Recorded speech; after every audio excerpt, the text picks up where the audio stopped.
Klasy tompavy ankafaliana indray miarabako-nao amin'izao alina izao izay manaraka ny RealTV Madagasikara. Tonga soa ihany koa ato anatin'ny fampahalalam-baovao ny Real News ny vaovao marina ka manasanao ampanajana ny tenako anaraka izany hatramin'ny farany toy ny mazatra aloha nandeha rahantsika ny lohateny misokadana.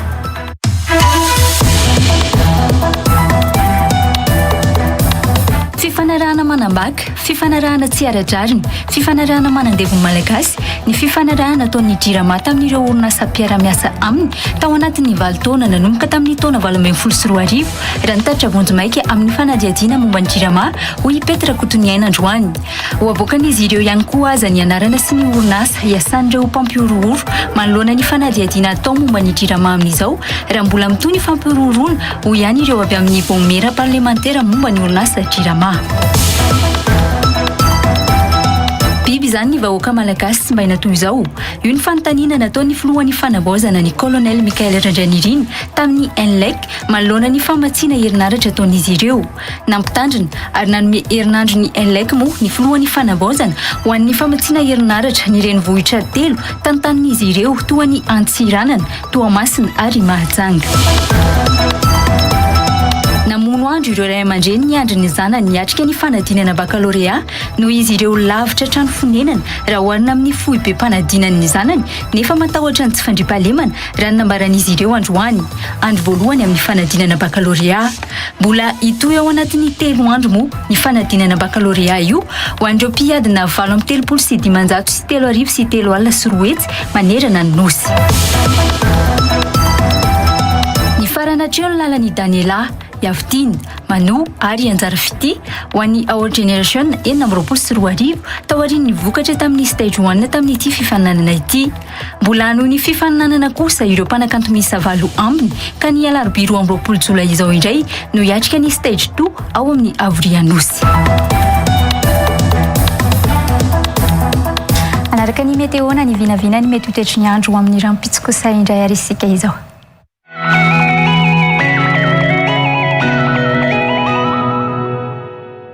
Orange vous présente la météo. Miaraka B500 faniratsiratsy tapaka amin'ny namanao. Orange.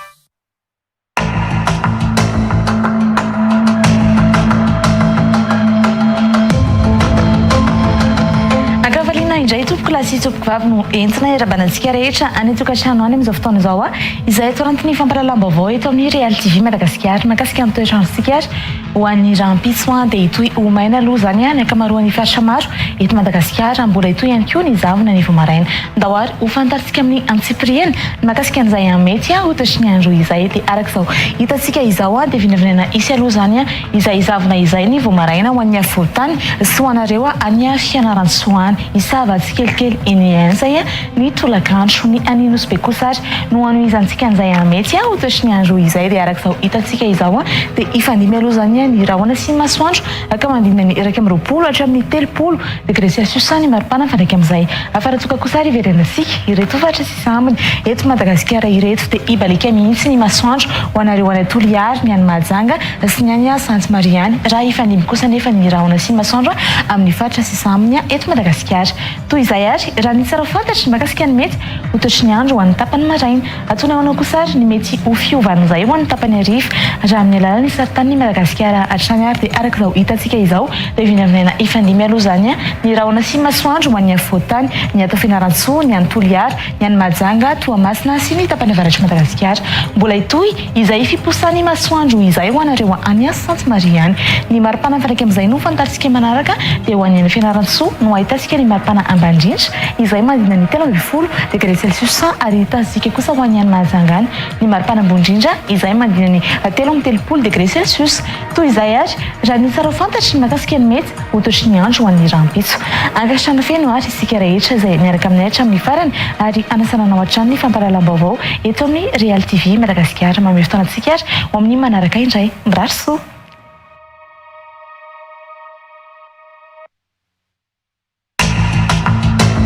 La météo vous a été présentée par Orange. Miaraka B500 faniratsiratsy tapaka amin'ny namanao. Orange.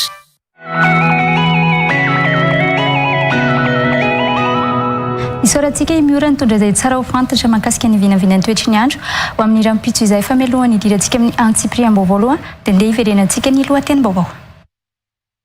Mpanolotra ho anao ny Real News. Avec Yes, c'est notre moment. Dites oui aux actualités dans votre journée.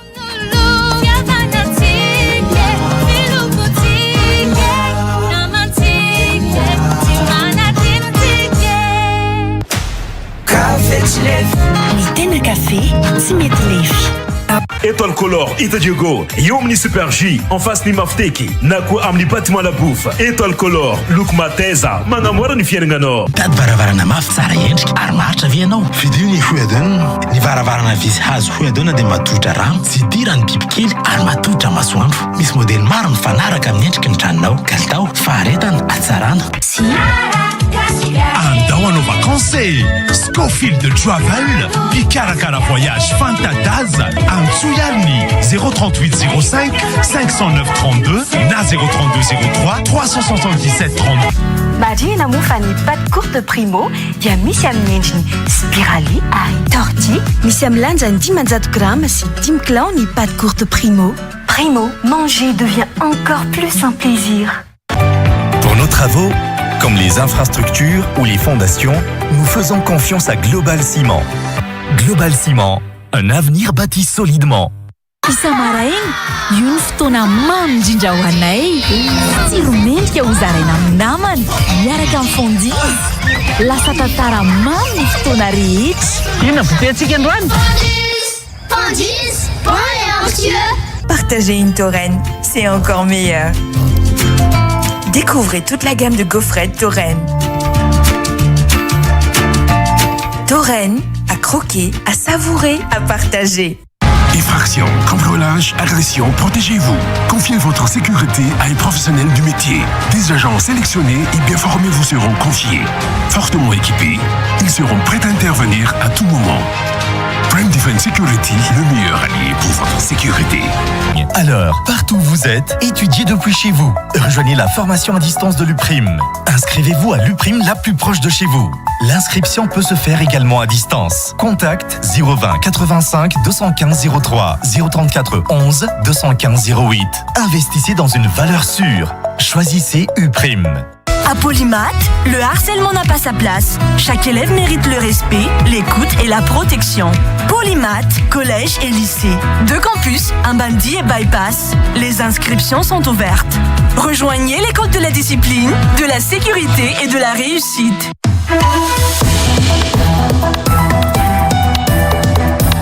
Fifanarahana manambaka, fifanarahana tsy ara-drariny, fifanarahana manandevy malagasy, ny fifanarahana ataon'ny jirama tamin'ireo orinasa mpiara-miasa aminy tao anatin'ny 7 taona nanomboka tamin'ny taona 2024 raha nitatitra vonjy maika amin'ny fanadihadiana momba ny jirama ho ipetra kotoniaina androany.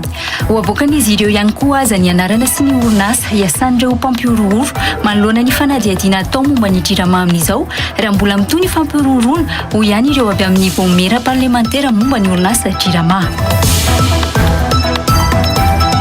Biby zany ny vahoaka malagasy tsy mbaina toy izao. Io ny fanontaniana nataon'ny filohan'ny fanavaozana ny colonel Mikael Randrianirina tamin'ny NLEC manoloana ny famatsiana herinaratra ataon'izy ireo. Nampitandrina ary nanome herinandro ny NLEC moa ny filohan'ny fanavaozana ho an'ny famatsiana herinaratra ny renivohitra 3 tantanin'izy ireo toa ny Antsiranana, Toamasina ary Mahajanga.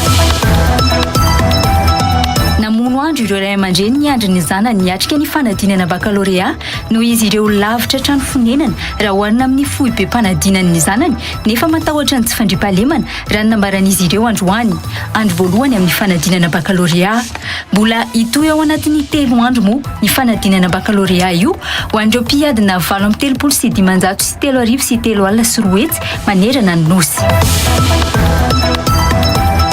Ny faranatreo ny lalan'i Daniela Yaftine, Manu, ary anjara fity ho an'ny Our Generation 4 sy 4 arivo tao aorian'ny vokatra tamin'ny stage 1 tamin'ity fifaninanana ity. Mbola noho ny fifaninanana kosa ireo mpanakanto miisa 7 aminy ka ny alarobia 20 Jolay izao indray no hiatrika ny stage 2 ao amin'ny Avrianosy. Idirantsika avy hatrany amin'ny antsipriam-baovao misy amin'ireo mpamatsy ny orinasa jirama sy ireo mpiara-miombonantoka amin'ity orinasa ity amin'izao no manao fandrahonana ny solombavambahoaka sy ireo mpiasan'ny jirama hoy ny voameram-panao fanadihadiana parlementaire androany.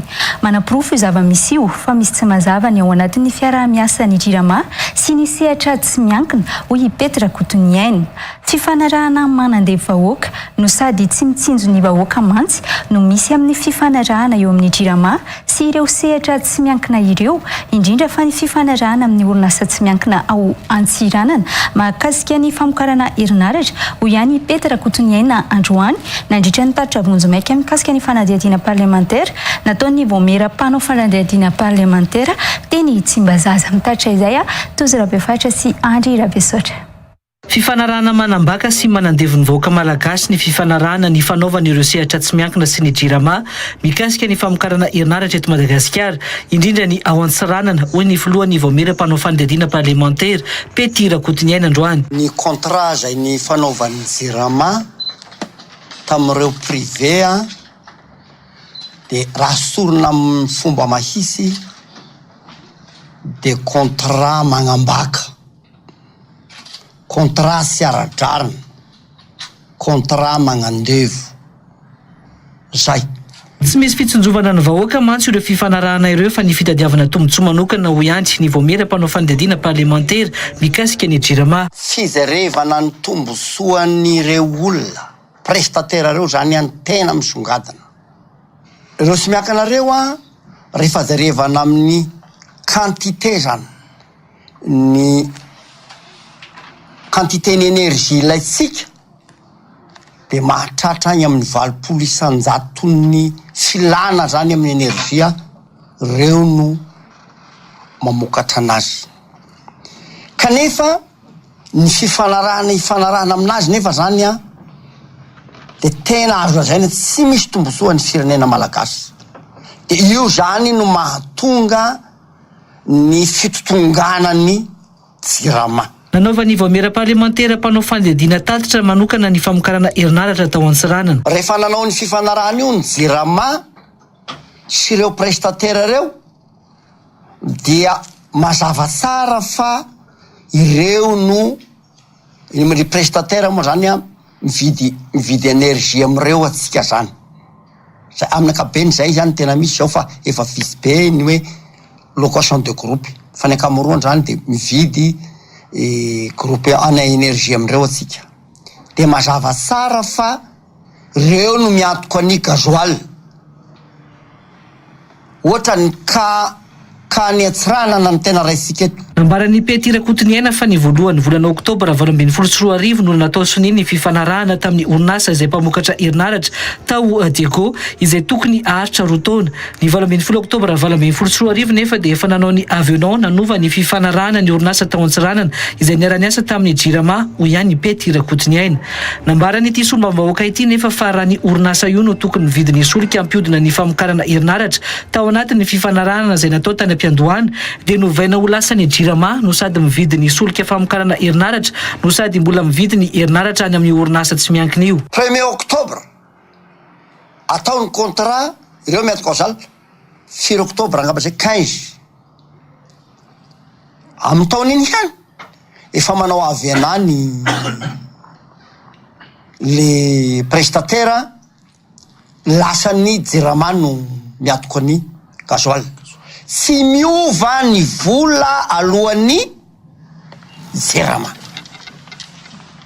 Mahazon'ireo aneritreritra amin'izany no hoe tena fagnambakana mihitsy. Tsy nentina mitasilana tanteraka ny fifanarahana ny fanaovana ihany koa nefa ny orinasa namokatra herinaratra tao Antsiranana io ho ihany Petra Kotoniaina. Tamin'ny contratny jiroa famokarana énergie amin'ny Diego io dia 18,5 mégawatt ny voalaza ao anaty contrat no tsy maintsy vokarin'ny prestataire reo zany. Mizara roa io 18 io. Ny 8,5 mégawatt de thermique. Zany hoe tamin'ny fotoana naovana ny contrat zany efa pré eo izy. De tao anatin'ny contrat zany hoe ao anatin'ny 2 taona de tsy maintsy fenoanareo énergie solaire 10 mégawatt io zany de zay mba hatonga anazy a 18,5 NTV. Ny orinasa Jirama sy ny fanjakana malagasy indray aza mantsy no endrikendrehan'ny orinasa io tsy nandovola raha ny fanazavana ihany. Ina ny zavatra mitranga? Ny zavatra mitranga de zao. Ny pratika tena natao mamitaka ny fitondràna malagasy amity de zao. Raha fakaiky le 2 taona de manao avy anany prestataire hialany am'le tsy maintsy am'tany an'le 10 mégawatt satria sy ataony misy lizy. Ina ny fomba hitondrany ny agnamarignina azy de hoe sy voalohanareo ny volanay. Io afetsena ataon'ny orinasa tsy miankina miara-miasa amin'ny Jirama mamokatra herinaratra io noho izany no tena mahatonga ny Jirama ho lasa bankiropitra sy tsy afaka mampiroborobo ny famokarana herinaratra intsony ho ny filohan'ny Vaomera mpanao fandedina parlementaire. Zao nefa ny tokony hazava. Matoa ireo prestataire reo manao contrat mifanaraka amin'ny fitondram-panjakana malagasy mifanaraka amin'ny Jirama de tokony fahopelan-tagnany ny fo hanaovany am'tany an'io zavatra nanaovany contrat io hanaovany an'io investissement io. Tsy azo ekena mihitsy no hoe volambola omeny fanjakana no hanaovany an'io. Zay zany ry mpanjifa hazaina no antony mahatonga an'io sy fampian'io satria sy vitain'le olona mifanaraka zany a le zavatra tokony vitainy. Tokony efa nanampy 10 mégawatt ny famokarana herinaratra amin'ny alalan'ny herin'ny masoandro nefa io orinasa io 2 taona taty aoriana nomboan'ny fifanarahana saingy tsy nanao izany mihitsy hatramin'izao raha nitatitra vojomaika hatrany. Ao ny zavatra faharoa zany am'ty resaka avy ananty misy ny atao hoe take off orpay zany nefa ny zavatra mitranga amin'ny kany amin'ny ideko zavatra mitranga de zao efa lazaiko tao le avy ana hoe sy fitainy le amin'ny tany an'le 10 mégawatt de zavatra anankiroa ny mitranga. Ny zavatra voalohany de zao rehefa sy fitainy le 10 mégawatt takiny amin'ny Jirama takiny amin'ny fitondram-panjakana malagasy hiany nefa na de fa mihoatra ny 2 taona ilay tek orpay zany le 60% ary tsy vitany hoe mizarina 60% fa isaky ny manao avy ana izy apiakariny 65% lasa 85%. Tao anatin'ny 7 taona nisian'ny fifanarahana teo amin'ny Jirama sy ny orinasa mpamokatra herinaratra tao an-tsiranan'io ihany azy nampiakatra hatrany ny saran'ny vidin'ny herinaratra io orinasa tsy miankina io ho ny solombavam-bahoaka Pety Rakotiniaina. Tamin'ny 2018 ny nanaovana ny fifanarahana n'io ideko io no androany asika 2026 7 taona. Tao anatin'ny 7 taona zay zavatra tokony vitaina tao anatin'ny 2 taona tsy maintsy mandohany tek orpay io ny Jirama tao anatin'ny 7 taona zay satria anaovany avy ana de isaka manao avy anatsika zany de manomboka deparna 2 taona vaovao 2 taona vaovao 2 taona vaovao izay a ny zava-doza ao anatin'io io fifanarana io. Mampametra-panontaniana ny antony sy ny fandraisana fepetra no raisan'ny fitondrana teo aloha mahalona io fifanarahana misy tamin'ny orinasa tsy miankina mpamokatra herinaratra any avaratra io hoy Pety Rakotiniaina androany. Nanao inona ny olon-tondra tao anatin'izay?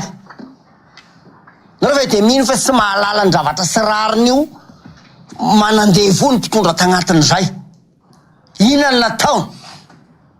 Zay ny tena zavatra mampalahelo amin'ity zavatra ty a hoe nanao croiser les bras fotony mpitondra ary tao anatin'ny firesahana tampiasany Jirama de zao io contrat io de ampahalalana aminareo amin'ny ankapobeny tsy nisy dinika ny fanaovana tampiasany Jirama fa décision tagna ambony de tonga de hoe tiakano sy tiakano izay zany za sy miaro mampiasany Jirama fa zay zany a fa rehefa iresaka ny gestion interne ny Jirama sika iresaka hafa fa par rapport amin'ity contrat ty. Misy amin'ireo mpiara-miobonantoka amin'ny Jirama avy amin'ny sehatra tsy miankina ireo no efa manao fandrahonana solombavam-bahoaka sy ny mpiasan'ny Jirama amin'izao hoy ny solombavam-bahoaka Pety Rakotiniaina androany.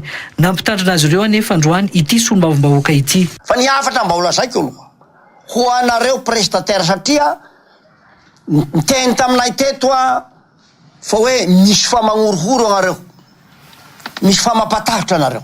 Zao ny teny ataonay nareo. Tsy zavatra sy fantatra aby anareo prestatera reo. Raha mbola averinareo mampagnorihoro olona io, de ho lazanay amin'ny télé, amin'ny radio ny anaranareo.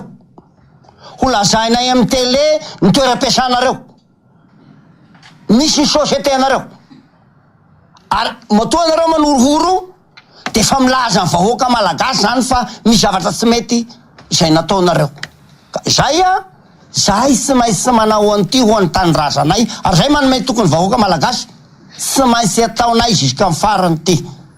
Tsy famakinady amin'ny sehatra tsy miankina matso no ataon'ny solombavam-bahoaka amin'izao fa fitsinjovana ny vahoaka malagasy taorian'ny tolona natao ho ihany ipety irakotiny aina. So de misy io diso hevitra hoe sagnatria izahay manenjika ny secteur privé. Sia de sia. Fa zao ny mba zavatra hafatra apetrakay aminareo de zao. Matoa ny secteur privé manao ny activité ataony, de mba tokony hisy culture d'appartenance amin'ny tombosoam-bahoaka ianareo. Zay ny zavatra tiako ho teneny. Fa rehefa mijery ny contrat ty, tsy misy zany. Hoe mba misy fijerevana ny tombosoan'ny vahoaka malagasy, ny firenena malagasy, fa de nenahy ihany. Zay tsy azo ekena. Saotra to. Tao anatin'ny herinandro moa izao no nanomboka io fanendadiana momba ny orinasa Jirama tanterany ireo vomera mpanao fanendadiana parlementaire ireo. Androany kosa no nanao tatitra voalohany momba ny fifanarahana na ny contrat ny orinasa Jirama izy ireo teny tsy mazaza. Fanampitandrina ny NLEC ny filohan'ny fanavaozana ary nanome herinandro an'io orinasa io amany olana amin'ny famatsiana herinaratra ao Antsiranana, Toamasina ary Mahajanga. Madagasikara ny malagasy ka rehefa tsy asa eto Madagasikara dia miala ho ihany ny filohan'ny fanavaozana ny colonel Mikael Randrianirina. Fanontaniana azy no napetraka ny filohan'ny fanavaozana hoe biby izany ny vahoaka malagasy sy mba inatoy izao. Milaza mantsy ny orinasa fa misy manao sabotage nefa tsy misy afaka miditra afa-tsy ny mpiasa ihany ao amin'ny NLEC ho ihany ny colonel Mikael Randrianirina androany teny avoloha raha nanao antso tamin'ny NLEC io. Fanampanazavana. Marobe ireo orinasa tsy miankina nanao fifanarahana tamin'ny fanjakana malagasy efa tamin'ny fitondrana teo aloha amin'ny fampidinana ny orinasa Jirama sy ny famokarana herinaratra raha ny nambarany filohan'ny fanavaozana androany tany Antsiranana. Samy ahitana olana avokoa nefa ireo renivohim-paritany telo ahitana ny orinasa NLEC mamatsy ny herinaratra ho ihany ny colonel Mikael Randrianirina. Ny fanjakana malagasy efa mataona ny maro tany alohanay tany no nanao fanarana fiara-miasa amin'ny olona maro. Maro be izy io misy ACFF, Positorina, NEA, NLEC. Dia ny zavatra misy ao Toamasina ny NLEC no ao. Any Diego NLEC no ao. Any Majunga NLEC no ao. Dia ny magaga fa ireo toeranareo samy manana olana daholo. Amin'ireo fotoana ampidiran'ny fanjakana malagasy hivondrona mpiara-herinaratra amin'ireo faritra ireo nefa no lasa misy indray koa ny fiainan'ny famatsiana herinaratra ho ihany filohan'ny fanavaozana. Manana olana daholo ireo toeranareo zay fanjakana nefa tsy mitsahatra mandefa groupe any amin'ireny toerana reny mba hameno an'ilay gap, lay tsy ampy omeny lay orinasa. Iny magaga rehefa mampiditra zahay manampy ny groupe ny Jirama dia mampihenany azy ny NLEC. Inona ny antony? Tsy fantatray. Nampitandrina ny NLEC noho izany ny filohan'ny fanavaozana. Androany dia ampitandrina ny NLEC. Madagasikara any malagasy. Rehefa tsy asa eto Madagasikara izy dia miala. Lazainy fa misy manao sabotage. Tsisy olona afaka miditra eo amin'ny NLEC fa tsy piasa ny NLEC eny. Apetraho ny caméra, apetraho ny fanaramaso ijerena amin'ilay sabotage. Fa ohatran'ny mahagaga, isaky ny mampiditra groupe ny Jirama avy aty amin'ny fitondram-panjakana dia midina ny NLEC. Mila fanavaozana ihany koa aza ny fifanarahana eo amin'ny NLEC sy ny orinasa Jirama ho ihany filohan'ny fanavaozana. Ohatra fotsiny ny fifanarahana ao Antsiranana misy olana ary tsy mifanaraka ao anatin'ny fifanarahana akory. Zao ny zavatra tiako tenenina anareo io contrat io. Mbola tokony ho revisena koa io an'izay tompona andraikitra mikasika ny contrat io. Fa io contrat io dia misy milaza hoe 5,900 ny vola ao anatin'ny contrat dia alony Jirama amin'ny NLEC foana systématique na inona zavatra misy na inona zavatra misy. Ohatra ny Diego 18 mégawatt ny tokony omeny Enelec. 18 mégawatt. 11 mégawatt ny besoin ny vahoaka ny Antsiranana. 18 ny tokony omeny any anatin'ny contrat. Le raha manome fotsiny izy an'ilay 65% zay tsy maintsy alohan'ny fanjakana malagasy amin'ny isam-bola. Isan-taona. Systématika io dia tokony tsisy anana olana Diego. Fa inona ny zavatra misy 3 mégawatt ny vokariny. Fanjakana malagasy tsy maintsy andro foana le 65 mégawatt inony zany. Fanambakana. Biby zany vahoaka malagasy.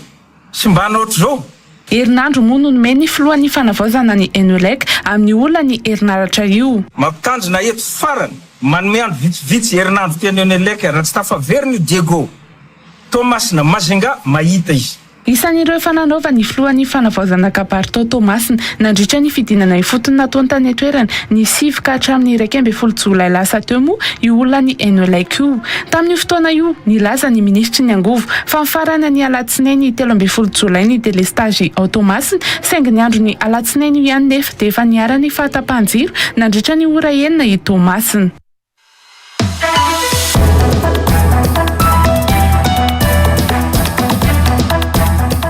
Vahiny ny fandaharana l'invité du jour anio alatsinainy 9 Jolay 2024 amin'ny 7 alina mbola tiana rahavelaro misy mpiaro ny zon'olombelona manasanao ary anaraka izany.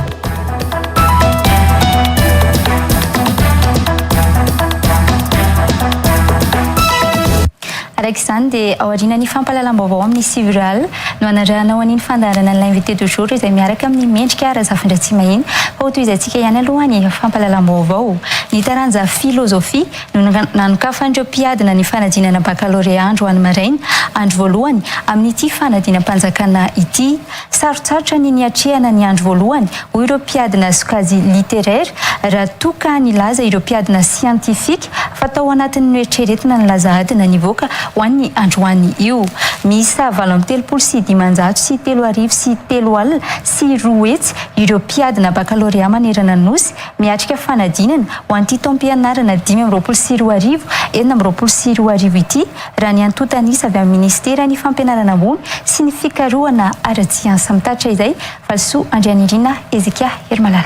Philosophie, c'est douter. Que pensez-vous? Io no isan'ny lazadina filozofia ho an'ny sokajy L tao anatin'ny andro voalohany ho an'ny fanadinana baccalauréat ity raha ny fitantaran'ireo mpiadina androany. Ny siansa sy ny filozofia sy ny lanjan'ny filozofia kosa no lazadina nanadinana ireo mpiadina sokajy OSE raha ny nambaran'ireo mpianatra. Mafimafy no niatrehana io fanadinana voalohany amin'ny fanadinana io ho ireo mpianatra ny fampiresaka tamin'ny mpanao gazety ny Real News androany. Sujet 2 momani philosophie. Philosophie, c'est douter. Et que pensez-vous? Mafy andro le izy atsisy anapozana satria nazo ny anarako liberté sy art zao ny anarako satria iny zany mba hoe misy ayany. Ny sciences sy ny filozofia dia nilanja philosophie dia commentaire zegny anankiray le sujet 1 le sciences philosophie nanaraka ny dia marsa rehetra fotsiny dia tady citation kely dia natao fotsiny c'est sujet moramora dia c'est mora ny natao eny efa ninarakaraka ihany fa tsy dia naposiko hoe zay ny mivoaka moraly.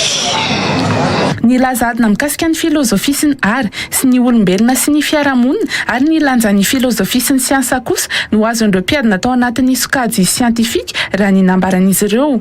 Saika manodidina ny famerenana efa natao tany ampianarana no nandraisan'ireo mpiadina ireo lazadina ireo raha ny nambaran'izy ireo. Intérêt philosophique sy fanadidina moa zany raha amin'ny teny gasy.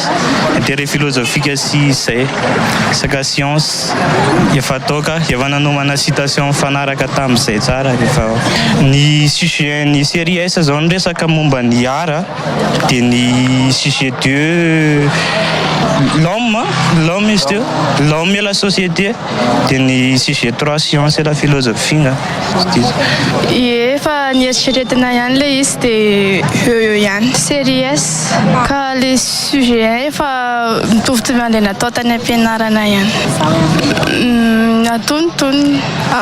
Atontonony ihany koa satria mitovitovy amin'ilay tany am-pianarana ihany ilay izy. Sujet momba ny ara. Ny anahy aloha izao tao amin'ny ara no tena nanaovako révision betsabetsaka tany an-trano dia izay no safidiako an'ilay izy. Saika efa mipetrapetraka avokoa moa ny fanomanana amin'ny fiatrehana ny fanadinana baccalauréat hoy ireo mpiadina. Efa nampianarina moa zany gérer an'le hoe ohatr'izao fanaovana azy na rahana amin'ny atsakany sy andavany fotsiny tenen'ny mpanabe sy ny mpampianatra dia mino fa tsara iny. Misy kosa nefa ny taranja mbola mampanay azy ireo raha ny nambarany. Efa niomanomana ihany matematika matière de base ny atahorany. Sérieuse. Mbola misy atahorana kely ihany matematika. Nanomboka androany 20 Jolay ka hatramin'ny alakamisy 4 Jolay moa no hiatrehan'ireo mpiadina ny fanadinam-panjakana 2024 ho an'ny sampam-pampianarana ankapobeny.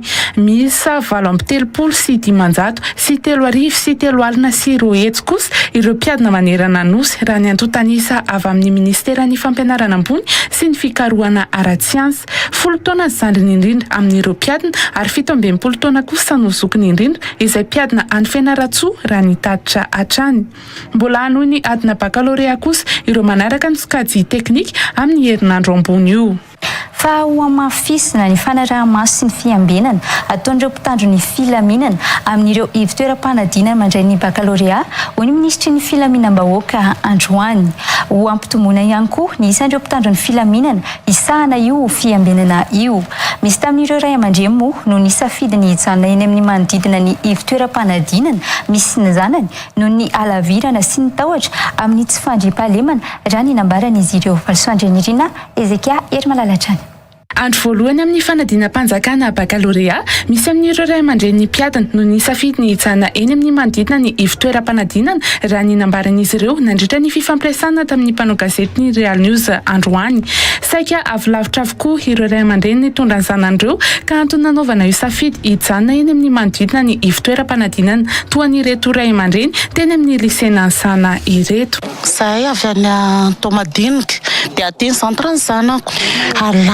Alavitra Tomadinika dia embouteillage koa manaikitra be dia tsy maintsy mijanona aty fa sao dia taraika le zaza. Zahay zao sabotsina mena eo amin'ny katolika dia tamin'ny 4 sasany zao zay ny ala tany. Mandeha mihitsy dia efa miditra hotely dia tsy mody tsony fa tonga dia hariva mihitsy vao mody satria lavitra be dia tsy takatra le fa eo an'le fanenjena an'le fotoana mihitsy dia taraiky lavitra loatra dia taraiky zay dia ny anahy zao fandaharam-potoanako dia manatitra zaza amin'ny maraina dia mijanona ety mihitsy satria le anaterana sakafo vezivezy le zay lavitra avy eny akady kely dia le embouteillage amin'le sakafo sao dia taraiky dia tsy tratra dia zay ny hijanonana eto. Ankoatra ny alavira toerana manay amin'ny tranga tsy fandriam-pahalemana ihany koa ireo ray aman-dreny ka nisafidy ny hijanona raha ny nambaran'izy ireo. Saika nanokana fotoana tsy hiasana mihitsy aza izy ireo hiatrehana ny fanadinana io.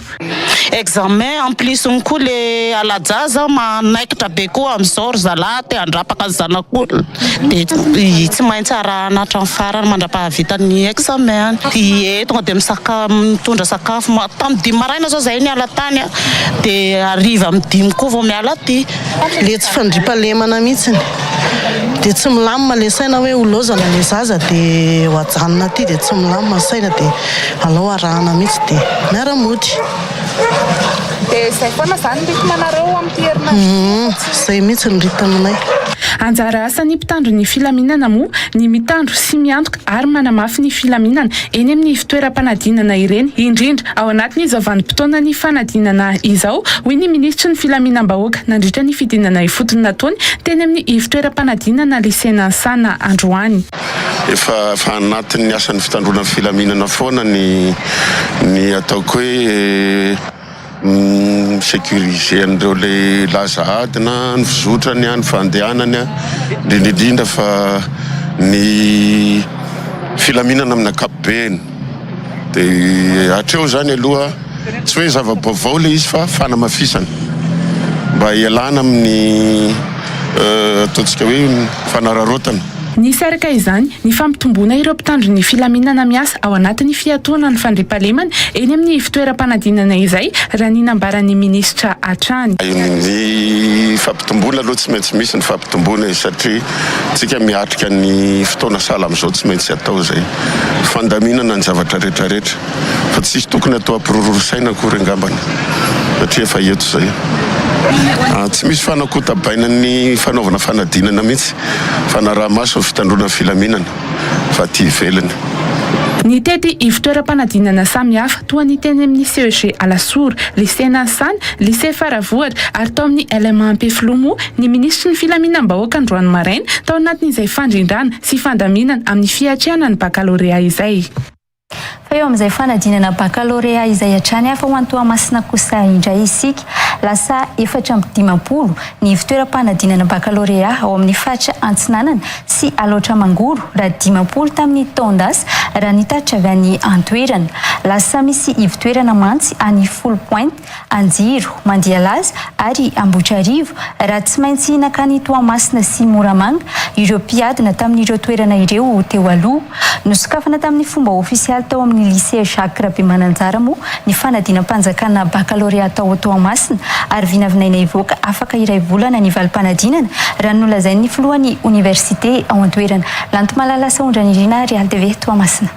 Mitotaly 324 sy roa alina ny isan'ny mpiadina niatrika ny fanadinam-panjakana baccalauréat amin'ny faritra Atsinanana sy Alotra Mangoro raha nitatitra avy any an-toerana. 720 sy 740 sy roa alina amin'ireo ny safidin'ny sababam-pianarana ankapehany raha toka 950 sy 290 kosa ny teknika sy ny fampiofanana arakasa hoy professeur Tina Razanak'olona. 22 ny candidat d'école ary 1985 ny candidat libre. Raiky amby 10 taona mpiadina zokiny indrindra niatrika ny fanadinana ao Toamasina. Ao Moramanga kosa ny zany indrindra izay 10 taona raha nitatitra hatrany. Samy amin'ny sokajy adio avokoa ireo mpiadina zokiny indrindra sy zandriny indrindra ireo. Ny ampy kosa ireo fitoeram-piadinana mandray ny fanadinam-panjakana tamin'ity ho ihany ny filohan'ny université ny Toamasina. Faritra anankiroa Atsinanana sy Alotra Mangoro moa zany no iandraiketan'ny université Toamasina ny tamin'ity taona ity satria ny Analanjorofo sy ny Ambatsoa dia ny université Analanjorofo no miandraikitra izany. Misy district 12 ary ihany koa zany dia misy centre 450 raha ohatra ka 50 izy ny tamin'ny taona zany hoe ny ampy centre 4 zany ny amin'ireo faritra anankiroa ireo. Dia nisy ny tao Full Point, nisy ny tany Mandialaza, Moramanga, sy ny Sabotsy Anjiro, Moramanga, ary ihany koa ny Ambotrarivo any Amparafaravolana izany. Zay moa zany dia mba entina analala ny fahasairana ny ray aman-dreny amin'ny fandehanana manao baccalauréat. Ohatra hoe ny ao Full Point zany tsy mandeha ety Toamasina intsony ireo mpianatra manao baccalauréat fa any Full Point zany no afaka manao an'izay. Nampatsiatra ny fipetra tsy azo atao mandritra ny fitoam-panadinana moa ny filohan'ny université any Toamasina. Tsy maintsy mitondra ny fiantsonana ny convocation sy ny fanamarinana momba azy mandritra fanadinana rehetra. Voarara ny fitondrana ireo fitaovana toy ny finday sy ny montre connecté, ny machine calculé programmable na antosa taratasy na ireo zavatra rehetra afahana manao fraude na anatin'ny efitrano mpanadinana izany.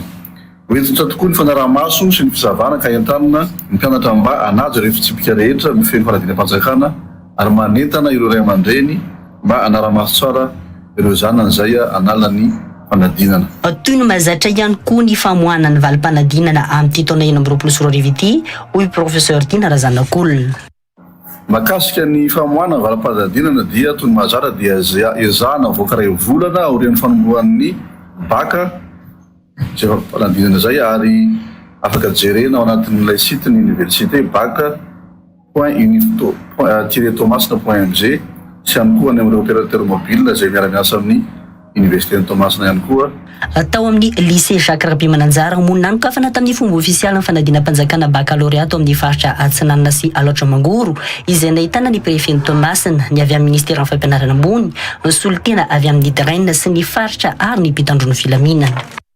ivadika vaovao hafa mihitsy kosa indray isika amin'ity vaovao manaraka ity. Misy andian-jiolahy manao alatromby amin'izao any amin'ny distrika ny Vohipeno. Hoy ny solombavambahoaka voafidy tany an-toerana.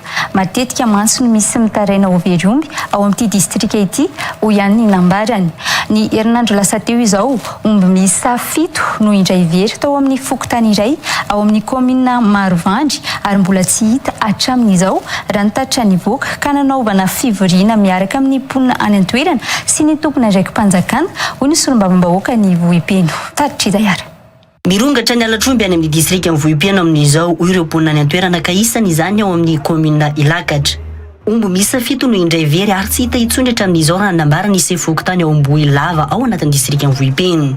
Sarao fantatra aloha dia somary mampalahelo anay zany sa mahakasiky ny ombinay very satria magnatony niezaka ahy nitadiana ady hatramin'izao zany sa mbola hita ny profony mahazo valiny mahafa-po ahy dia somary mampalahelo anay zany sa fokontany Ambohy Lava komina Marovandry dia sy nahatagny farany anazy dia very amin'ny kominy Ilakatra fokontany Sakavolo fidy ngane viava omby raiky da ngane lehilagnana lany aomby enina. Marisarisa ny fiara-miasan'ireo eny fotony ka antomatongo io alatromby manjaka amin'izao ho ihany lehibe ny fokontany.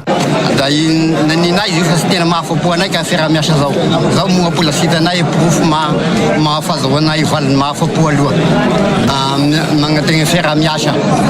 Da izay misy zany sa lavatry aty anay bo hitagna omby ary bo hita koa zany sa ngolon-drasy na avy aminay agny na avy aty. Zay zany sa fagnategna avy aminay apetraka amin'ny manam-pahefagna andrindra ny vahoaka Ilakatra teo. Matombo mbola misy ny omby very dia misy ny andian-jiolahy manao ny alatromby hoy ny solombavambahoaka ny Vohipeno. Io no antony anaovana ny fivoriana ametrahana paikady adinda ny alatromby hoy ny nambarany. Mpitondra nentin-drazana ho ao ny délégué, ho ao ny district, ho ao ny préfet anapahana une bonne fois pour toutes zany nyty raha ty satria matoa misy no omby very da misy andiana-jiolahy zany ka mba ahafantarana an'izay andia-jiolahy zay da isy ny fiara-miasa amin'ireo distrika anankitelo izay hotariany solombavambahoaka avy amin'ireo distrika anankitelo ireo. Tsy maintsy hita nefa ireo omby very ireo satria efa nanome tokony mpitandron'ny filaminana amin'ny jerena izany ho ihany ny solombavambahoaka. Zay zany ny fanapahana tato da ny omby very moa zany ny mpitandro filaminana efa nisangazo fa atao zay tanan'izay efa nonomboka androany zany fagnadidina efa nalaina ny volona omby efa azo misan'izy io da mandigny fagnadidina zay sika hoe atraizany fivoaran'ny fagnadidina io amin'ny fiainana magnaraka. Nanomboka ny volana jona lasa teo moa ny tena androngatra ity trangana alatromby ity raha nitatitra avy any Vohipeno. Stage 2 ao generation 4 miaraka amin'ny Davila.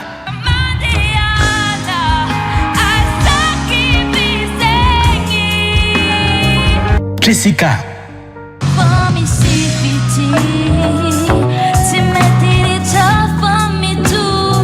Malala.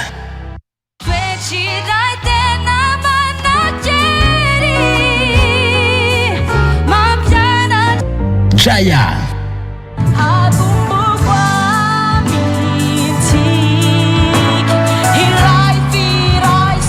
Dumoina.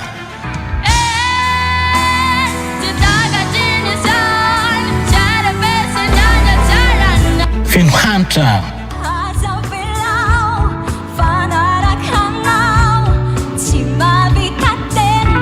Ismael.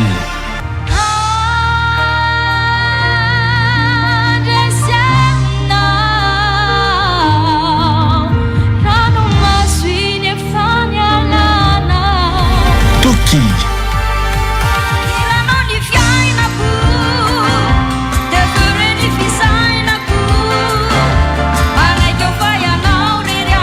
Mpifanina telo ny hintsana, dimy kosa niakatra famaranana. Stage 2 our generation 4 alarobia 12 Jolay amin'ny 12 rasasana atoandro eny amin'ny Avory auditorium Manosy. Our generation 4 miaraka amin'ny RealTV Madagascar, mieux que le meilleur. Mbola vaovao mahakasika izay Our Generation, la sélection Madagascar, eny amin'ny 24 izay hatrano no izantsika ny fampahalalam-baovao. I Daniela, Yavidina, Manu ary Anjara Fity no nihitsana tamin'ny stage 1 ny fifantenana ny Our Generation eny amin'ny 24 izay notanterahana ny alarobia 15 Jolay lasa teo teny amin'ny Avory Anosy. Sary miaina na dessin animé kosa ny lohahevitra nentin'izy ireo ny antsehatra tamin'iny stage 1 iny ka samy niezaka nanome izay endrika sary miaina izay avokoa izy 12 mianada na tamin'ny fitafy izany na tamin'ny endrika. Tao anatin'ny alahelo sy fitaintainana no niatrehan'izy ireo ny fisarahana sy ny fiandrasana ny valin'ny vokatra tamin'ity stage 1 ity. Dia arahantsika ny fitiny izay.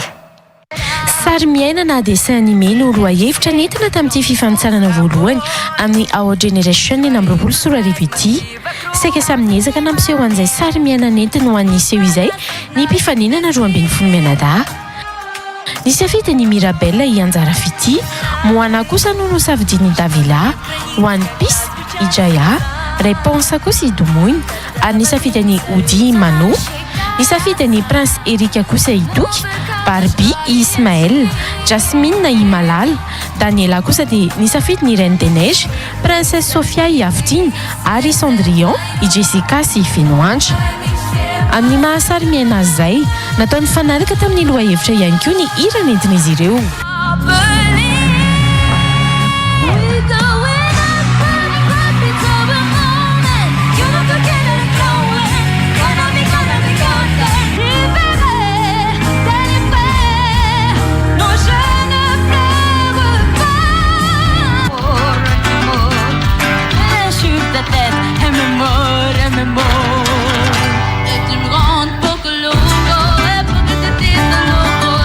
Danja tao anatin'izany ihany koa ny hira tsirairay avy nentin'izy ireo ny antsehatra sy nambaboana ny fonony tsara.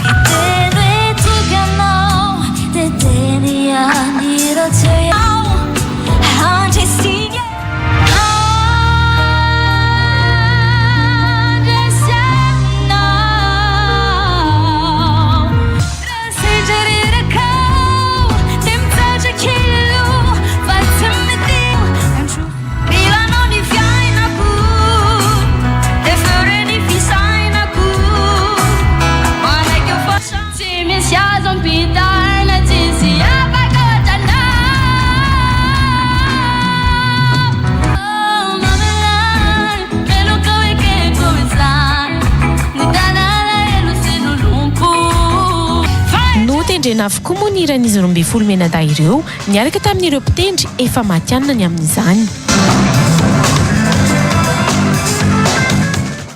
Na ireo mpitsara izay fanalaza fa sahirana amin'ny fisafidianana andreo valo ho tafiakatra tamin'iseho izay nentin'ny ankizy satria samy nanomeny tsara avokoa izy ireo. Aloha zay andefa tena tsy vitanay le itsara tsy vita. Iry prody mbola mahazo miabandona ve zay androany?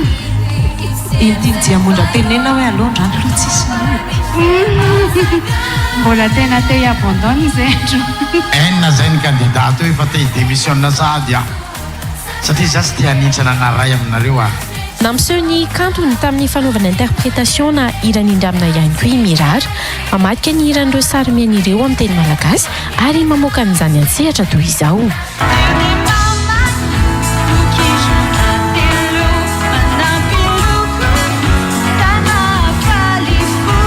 Anatin'ny fitaintainana no niandrasan'izy 12 mianada ny vokatra.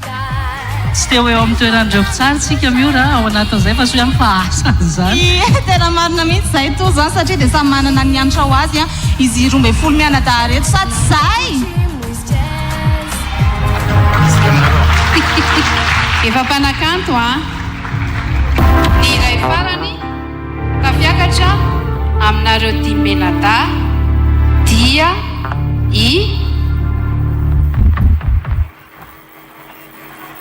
Jessica. Ranomaso alahelo no naharenesana ny vokatra ho an'ireo ankizy-pifaninana. Ao anatin'ny fihetsepo daholo izany rehetra izany.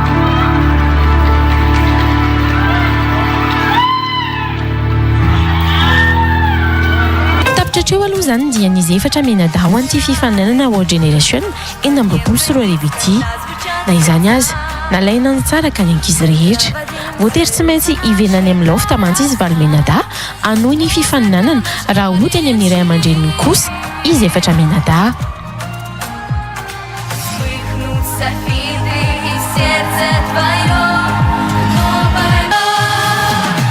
Ny andalana iverina ny lofta nangingina tao anaty fiara mbola tao anatin'ny alahelo avokoa mantsy satria efa nifankatisany rahina avokoa izy ireo niarany aina tao amin'ny lofta nandritra ny fotoana maro. Ho tanterahana ny alarobia 20 Jolay izao indray moa ny stage 2 amin'ity fifaninanana World Generation 2024 ity. Vaovao mahakasika ny fiadiana ny amboara iran-tany ho an'ny baolina kitra 2024 kosa indray no anoizantsika ny fampahalalam-baovao. 40 taona aty aoriana tafaverina eo am-pelantanan'ny Espaina indray ny amboara iran-tany taranja baolina kitra. Lavon'izy ireo tamin'ny saraino aotra mantsy i Argentina omaly nandritra ny famaranana tao amin'ny kianjan'ny MetLife Stadium. Tany amin'ny fanalaviram-potoana vao nahitana io isatokana io i Espaina tamin'ny alalan'ny Ferran Torres teo amin'ny minitra fa 9 ny lalaovana.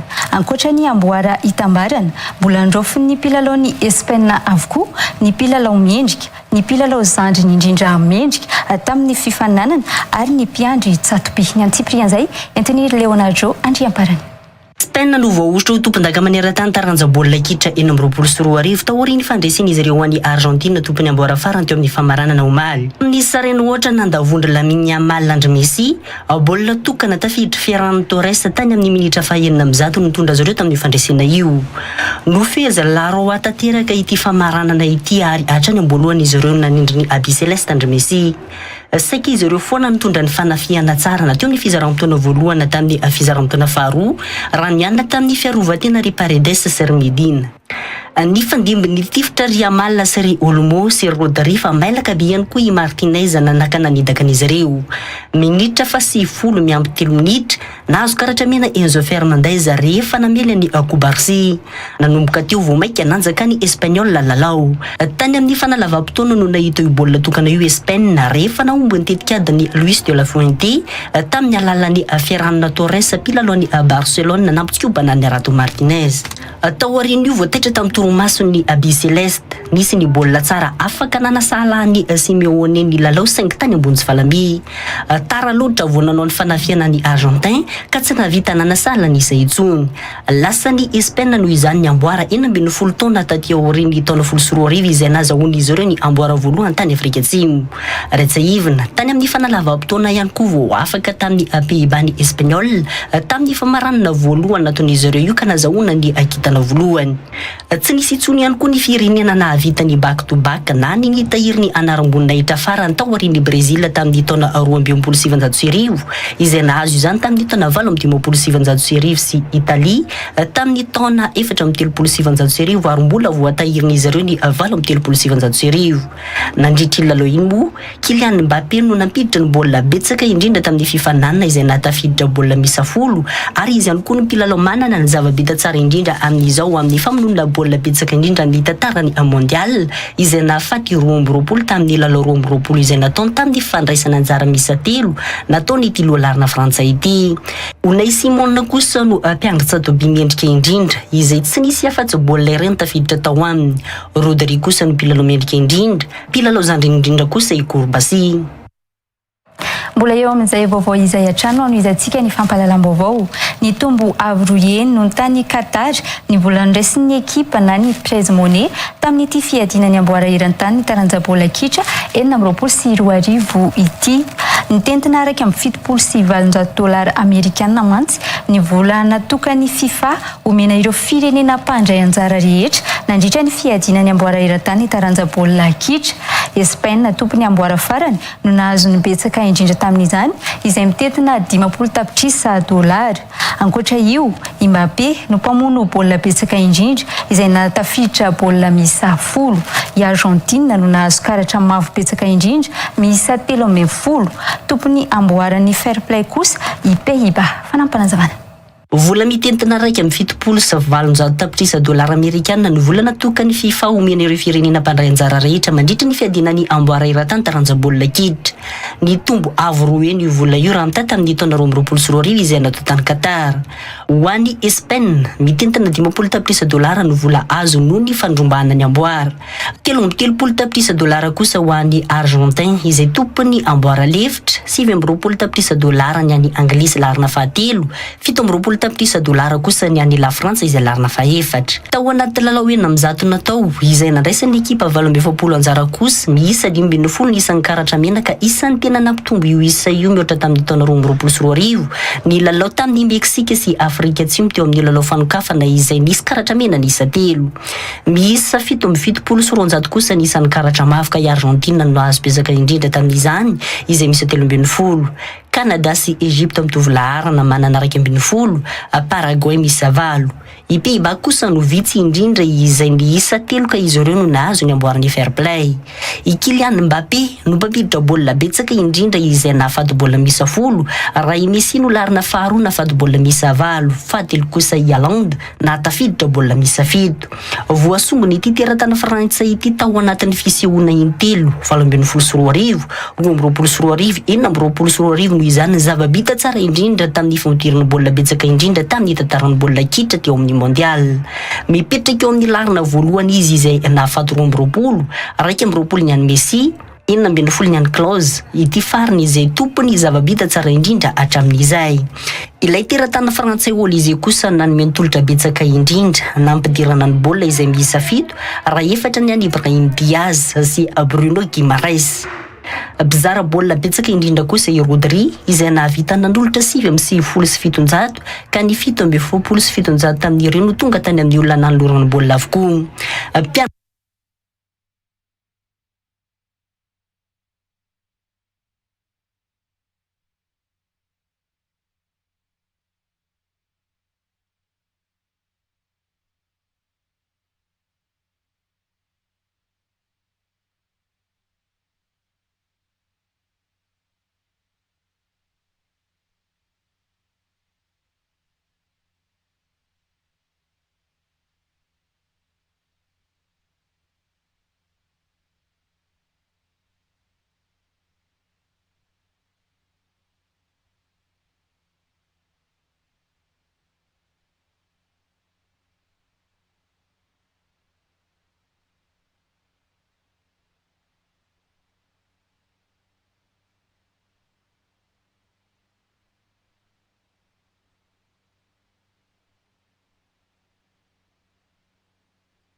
Ialana tsiny moa no ny fahatapahana ny fanarahanao ny RealTV Madagasikara amin'izao alina izao atao anatin'ny fampahalalam-baovao no ny fahatapahan'ny herinaratra teny ambony mitsimbona teny fa zao iverenantsika kosa ny fampahalalam-baovao ka hiditra avy hatrany ao anatin'ny pejy isika.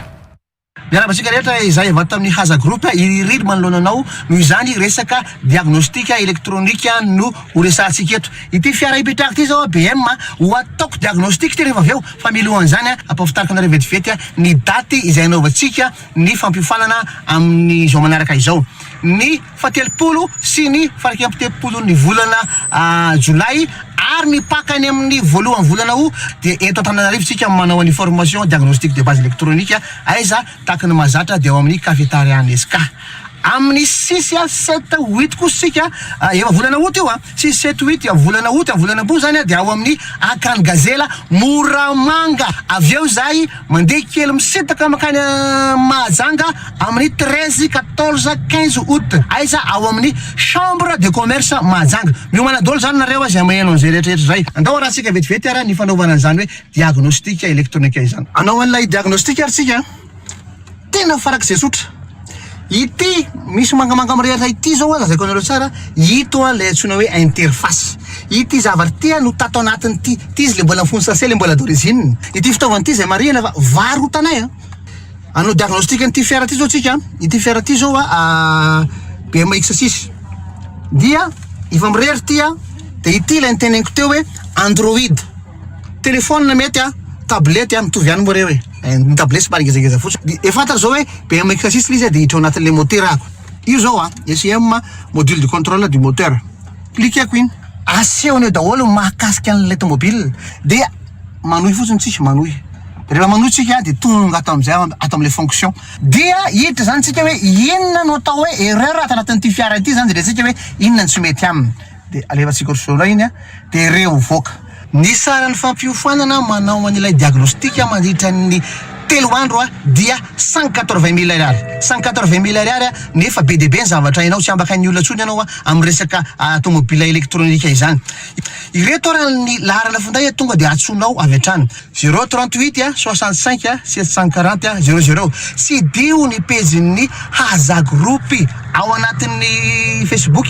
haza etaka kely dia misy groupe dia raha vao mahita an'izay ianao dia mamala anao foana zay na firy anontany doa izy ty dia natao ho an'ny olona rehetrarehetra fa isika tena hatramin'ny kely reny raha tsika misy base na mekanika misy base be debe ataotsika ao ny fampianarana dia amin'ny teny malagasy no zany tongava fa tena mety amintsika rehetrarehetra io aza vele petrapetraka fotsiny ankizy amin'izao vakansy zao fa avy lao hianatra fa manao fihenam-bidy ho an'ny mpanala BEPC sy baccalauréat ary ho an'ny rehetra ny sekoly mampianatra teny-pirenena anglisy ITTA manomboka ny alarobia 20 Jolay hatramin'ny zoma 1 Jolay ho avy izao miena ray hetsy ariary mantsy ny saram-pianarana ho an'ny niveau iray ho an'ny eto Antananarivo ary isy fihenam-bidy 7 ariary ihany koa ho andreo any amin'ny faritra paikady iray mankany amin'ny fahombiazana ny fahaizana teny-pirenena ka miantso ireo te hampitombo fahalalana sy traikefa amin'ny fomba fiteny anglisy ny ITTA saika sakana ho an'ny mpianatra amin'ny fianarana sy hiditra amin'ny sehatry ny asa mantsy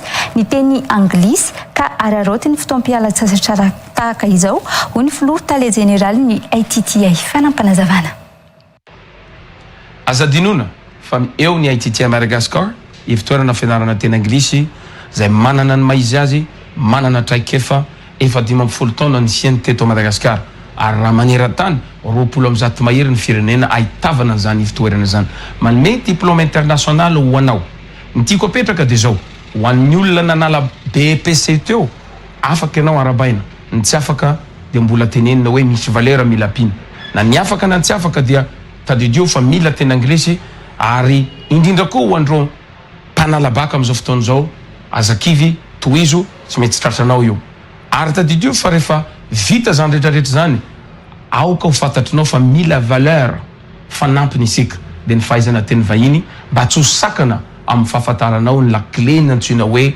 fombiazana izany manomboka amin'ny 20 ny volana Jolay zao ka hatramin'ny 1 ny volana Jolay dia misy ny fianam-bidy ho an'ny ITTA Antananarivo sy ny ITTA any amin'ny province raha ny eto Antananarivo zany dia angalana ray hetsy ariary ny écolage valo alina sy efatretsy raha ho an'ity niveau anankiray débutant ity niveau avancé dia 2 alina so 5 hetsy angalana 2 hetsy.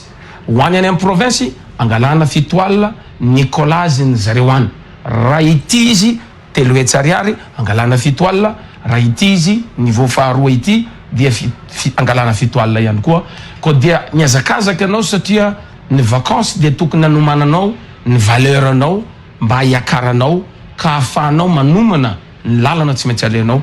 Nandalo tao zahay fa nampiavaka anay dia nahavoafe zavatra maromaro dia toraka zany koa ianareo zandry rehetrarehetra tongava aminay TTI araroty fa mandalo ka noho izany tongava aminay TTI immeuble Tato a Soniarana sy ITTI immeuble Aro Ampefoloa porte B102 io misy laharana raha mila fanazavana fanampiny anao tongava aingana. Fa misy sokatra ny alatsinainy hatramin'ny alahady i Chinese Hamburger Park amin'izao fotoam-pialan-tsasatra izao. Toerana ahitana fialamboly isan-karazany na ho an'ny ankizy na ho an'ny olon-dehibe. Misy toerana fivantanana afaka mandray ihany koa ao amin'ity toerana tsara kely ity ho an'ireo lavitra sy hiala sasatra fotoana maromaro raha ny fampahafantarana. Tsy mila misahirana intsony ihany koa rehefa hakarivotra ao amin'ny Chinese Hamburger Parka Ambatomravavy fa efa misy sakafo ao amin'izy ireo hoy ny tompona andraikitra ny Antsiprian'izay.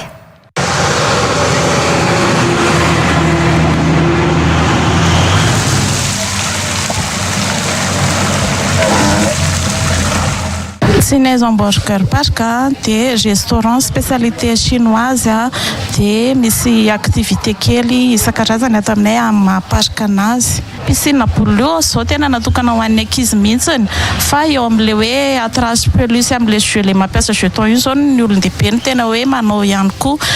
Dia ny amin'ilay jeu le mandeha machine indreo mampiasa jeton 1000 ariary jeton iray dia jeton roa ny ampiasaina amin'ilay izy. Ny ankizy koa afaka manjono. Piscine boule 5000 ariary ny ankizy iray. Mivarotra kilalao-an'ankizy izay misy produits sono maromaro kely ihany afaka jifaina ato aminay misy saosy.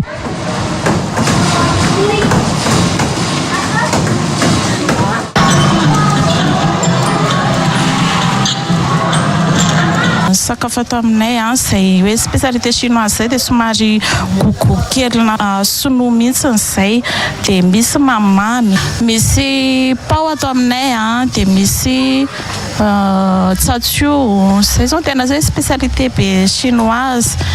Dia misy tofu fromage soja, misao, lasopy maro isan-karazany, misy pizza. Zay misy vary sy laoka koa. Andray anniversaire izay fa ny mariage aloha mbola vao eo an-dalam-pikarakarana kely. Mazaka eo amin'ny 150 personnes eo izay.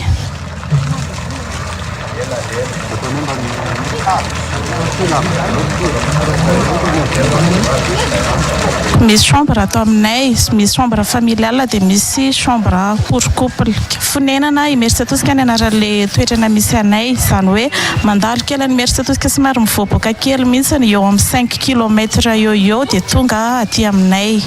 Ny ora fisokafanay isan'andro ny andavanandro amin'ny 10 maraina hatramin'ny 6 alina dia ny weekend amin'ny 6 maraina hatramin'ny 6 alina.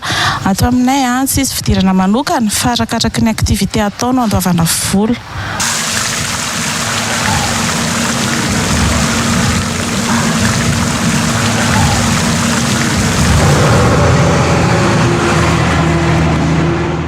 Zareo avy amin'ny FLTC Madagasikara indray no vahintsika ao amin'ity alina ity efa hitako akety James miarabanao azo tonga soa. Miarabanao dia miaraba ihany koa zay manaraka ty vaboaty amin'ity ariva ity. Atanirako ato ihany koa efa misy anitsika miarabantsika ary tonga soa eto amin'ny plateau ny RealTV Madagasikara. Miarabanao dia miarabantsika rehetrarehetra manaraka zo fandarana. Tonga dia ato amintsika avy hatrany angamba hoe fantatra amina fampianarana langue izany ny FLTC Madagasikara izany. Rovinandray ary ny fidirana manaraka ao aminareo. Entoko le fidirana manaraka ialana tsindrina moa zany ho anareo zay tsy tafiditra tamin'le fidirana teo aloha fa ity misy fidirana manaraka zay moa zany tena anton-diana eto ampafantatra anareo hoe ilay fidirana manaraka amin'ny faraika amby folo ny volana aogositra ho avy zao zany fidirana dia aza taratsony satria io koa misy fanararotana kely ho an'ny ankizy mantsy hoe vacances dia lasa makaina sy mandeha manao vacances fa fararotony fotoana dia ny mbola afaka manararotra zany afaka mianatra dia le fidirana manaraka zany le amin'ny faraika amby folo ny volana aogositra avy zao. Ankoatran'izay hoe fidirana manarak'izay toditra kely atao amin'ny James kosa indray angamba mahakasika an'izay hoe anatin'ny fialan-tsasatra tsika izao misy tolotra miavaka avy eo ao aminareo amin'izao fotoana izao. Eny tompoko. Raha ny ato amin'ny FLS Madagasikara dia misy promotion ho an'ny olona 50 tonga voalohany. Zany hoe vahoaka be no amin'ny FLS Madagasikara be dia be tsy tafiditra teo dia izay 50 tonga voalohany ihany efa misy ao 20 latsaka kely angamba zay efa tonga fa mila tonga lolo kely ho an'izay rehetra hianatra amin'ny FLS Madagasikara satria ny FLS Madagasikara dia mametraka foana ny atao hoe assurance dia ho an'ny ankizy izay manala baka dia tsy maintsy mitondra ny convocation izay ahafantaranay dia mahazo an'izay promotion izay. Manoloan'izay nefa dia miteny foana izahay alohan'ny andoavam-bola dia mandinika tsara aloha fa tsy andany vola ray aman-dreny ny andehanana any satria misy antoka omen'ny FLS Madagasikara. Aleo zany mieritreritra hoe tsy nakany ianao tena maina tsy maintsy maninona fa raha tonga ao ianao nefa tsy may dia voako tsy maintsy hisy manaiky an'izany kosa aloha satria marary amin'ny ray aman-dreny mahita vola dia manoloa zany solanitsika fotsiny ho volan'ny ray aman-dreny fa misy antoka zany tsy maintsy mipetraka ao anatin'izay nefa alohan'ny andoavanam-bola mbola anytanina tsara ianao amin'ny akay sura tsara ve raha tsy misy fanontaniana amin'ny akay dia aza mandoa vola aloha satria ny antony ny volanao tsy ariana fotsiny. Eo amin'izay ihany efa betsaka ny sekoly mampianatra langue izay. Ohatrany ahoana kosa ny assurance ao aminareo mampiavaka anareo zany amin'ireo sekoly be dia be na eto Antananarivo na amin'ny faritra mahakasika izay fampianarana langue izay. Eny tompoko. Ny toerana misy antsika aloha dia tokana ihany ho Antananarivo dia galerie nefa tsara lalàna 3e étage any misy ny FLDC Madagasikara. Ho an'ny Tamatavy kosa indray dia garotera be Tanambosanka apita ny Kofimanga no misy ny FLDC Madagasikara. Ny assurance ny resahanao raha vao resaka FLDC Madagasikara izahay tsy miresaka fa tsy résultat. Dia any anatina résultat zany tsika no mahita an'izy hoe jereo tsara ingeny isan'irety mpianatra be dia be ato amin'ny FLDC Madagasikara milahatra mihitsy aza ny fisoratana anarana. Tena milahatra misy fotoana tena milahatra mihitsy ny fisoratana anarana. Nefa ny volan'ny ray aman-dreny tsy ho ariny fotsiny fa misy antoka aloha dia za hitanao eo any monsieur tsika hitanao eo amin'izay fotoana izay antanio tsara le mpampianatra aloha fa misy olona mandray amin'ny akay dia raha ohatra aza antany anay nareo aizy reto olo reto fa reto ny tadavinay dia afaka manantona anareo mihitsy amin'izay fotoana izay satria ny zavatra lazainay foana dia nahary zato aza tompoko rehefa tsisy any am-paosy dia tsisy kaoka tsy famitaka mihitsy aloha miangavy reto tompoko ho an'ny ankizy tsy andany volan'ny ray aman-dreny ary nareo ray aman-dreny koa alohan'ny ampianara-janaka dia antanio tsara aloha le zaza so dia tsy mazoto izy ka lamaina fotsiny ho volantsika ny FLDC Madagasikara zany tsy mitovy amin'ny école rehetra ka hoe anampy anao ndao hiditra tsy manao an'izany satria ny antony no avindreo ankizy ireo jerena fa tsy ny sitrapoko na zay tiako natao fa tsy maintsy ny masoazy ny mena azy amin'izay fotoana izay. Iverina kely hitodika ato amin'ny tsika olona ohatrany ahoana kosa indray ary no afaka hoe manaraka fiofanana ao anatin'ny FLDC Madagasikara izay hianatra langue. Mifampitohy amin'ilay assurance tenen'ny monsieur Talito ihany angamba n'ilay fanontanianao misy dikany be mihitsy ilay fanontaniana satria tsy ny olona rehetrarehetra dia afaka mianatra amin'ny FLDC Madagasikara. Olona rehetrarehetra ohatrany ahoana moa zany ilay tiako tenenina eto. Misy condition zany apetraka ny FLDC Madagasikara izay condition mitondra anao any amin'ny le mavita miteny anglais tsara dia mavita miresaka mifampiresaka zany tsy manana fahasarotana mihitsy zany ianao rehefa miresaka dia ny olona mazaka an'ilay condition izay apetraka ny FLDC Madagasikara ihany no afaka raisinay zany hoe mifampiteny dia miloha tsara mihitsy araka ilay nitenen'ny monsieur Talete hoe tena vonona ve tena afaka manaraka les conditions atsakany sy andava ve vao afaka miditra amin'ny FLDC Madagasikara zay zany ilay olona afaka mianatra amin'ny FLDC Madagasikara zany hoe antanio tsara mihitsy rehefa tonga ao amin'ny akay eo ianao hoe ina le condition teneniny zareo tany amin'ny plateau iny hoe ina le niteneniny iny mba ahafahana hoe mamiantoka tsara le zavatra izay tanterahana amin'le fianarana zany. Ankoatra le fampiofanana isan'andro io ve misy fiarah-miasa ataonareo ihany koa amina fikambanana na ohatran'izany? Sady atsidika kely ihany le resaka hoe misy mantsy hoe avy mianatra dia makaizy zay ny FLDC Madagasikara zany dia misokatra amin'ny fiarah-miasa ho amin'ny orinasa rehetrarehetra. Raha misy fikambanana olona any aminareo any hoe te hianatra afaka mame mpampianatra ho anareo zay zany hoe afaka mideplace makany aminareo zany mpampianatra amin'ny FLDC Madagasikara. Raha ohatra indray koa misy tolotrasy zany hoe misy orinasa te hiara-iasa amin'ny FLDC Madagasikara dia misokatra ho amin'ny rehetrarehetra zany ny FLDC Madagasikara amin'izay lafiny rehetrarehetra zay. Iverina kely ato amin'ny James manao kosa indray rehefa vita ny fiofanana mety mbola misy hoe tantsorika ve ataonareo amin'ny rehefa hoe avina ireo ankizy afaka manao fampiofanana ao anatin'ny FLDC Madagasikara izay? Eny tompoko. Anarivo ny alafalasana ampitany ranomasina ary voalazako matetika zay firenena raiky amby folo misy mpianatra vato amin'ny FLDC Madagasikara. Misy antoka foana zany zay. Fa kosa zao aloha nataoko mahitsy tsara satria ny antony za tsy mampiditra olona andeha hiasa. Fa raha vao misy olona tonga vany ka miteny zay mila olona, dia le olona direct anao saiko miresaka aminy. Zany hoe tsy manao intermédiaire zany fa tonga dia face à face na zareo avy any andafy tonga aty, misy zao avy any amin'ny Karibiana nandefa avy ao amin'ny MSM mandefa hiasa antsambo le olona dia tonga dia alefa direct mihitsy hoe tiany olona resahanareo fa zaho tsy miteny hoe za apiditra anao hiasa tsy manao an'izay ny FLDC Madagasikara fa tonga dia ataonay miresaka direct amin'le olona raha vao misy tonga zay. Ny tansorika apetraka ay dia verifiena tsara aloha le olona alohan'ny ahafahany mandeha miasa. Be dia be zany ny efa nahazo asa raha vao nahiteny anglisy avy ao amin'ny FLDC Madagasikara ny avy any Amerika mihitsy ny efa niteny manao hoe raha tianareo hiasa ty aminay ny zanakaro dia ao amin'ny FLDC Madagasikara alefa accepté international ny attestation na ny certificat avokatsika tsy misy niveau maro amin'ny FLDC Madagasikara fa anakiroa ihany base professionnelle sy ny perfectionnement zany hoe tonga dia fianarana asa zany hoe tsy misy olona tokony hivery-maina zany rehefa mianatra amin'ny FLDC Madagasikara fa aorianan'ny fianarany mahita zavatra atao izy ary tsy maintsy mahay asa atao izy. Mandeha be fotoanantsika fanentanana farany sahady ary avy amin'ny James. Ya, ny fanentanana ataoko amintsika rehetrarehetra dia zao ho an'ny ray aman-dreny mingavy ianareo fotsiny aho aza mampianatra zanako amin'ny FLDC Madagasikara raha vao hitanareo fa tsy mazoto izy fanontany tsara aloha. Manoloana zany dia toerana misy atsika eo Tsaralalàna galerie 9 3e étage iaho misy ny FLDC Madagasikara groupe tokana ihany ho Antananarivo ary Tamatavy kosa dia garotera be Tanambao 5 apitany Kofimanga. You know, I've also Madagascar the best here in Madagascar. I should not been here if we're going to deceive you, but you never be deceive them because now you're going to ask before you enter at the false Madagascar. You know, a lot of people have been studying at the false Madagascar. They got a job opportunity to get it out Madagascar. So I wish you to join there and you will find out that the false Madagascar the best here in Madagascar. So this is different than the other school which you have ever seen right now. So I wish you there. I would like to sensitize you guys to learn English because English can open many opportunities for your future. So look over your future and don't miss the boat for this time. Thank you. Tapitra sady ary fotoanantsika ankasitrahako ianareo mirahalahy ny vahiny teto amin'ny fampahalalam-baovao. Ankasitraka.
eny ihany koa no mamarana ny fampalalamovontsika tamin'ity anio ity tompoko lasy tompoko vavy ankasitrahako hatrany ianao tsy nisaraka taminay hatramin'ny farany aorianan'izao fampalalam-baovao izao mbola misy ny fandarana ny l'invité du jour izay aramina amin'ny mendrika arazafondratsima tena kosa mametraka ny veloma mandrapitafa indray veloma tompoko.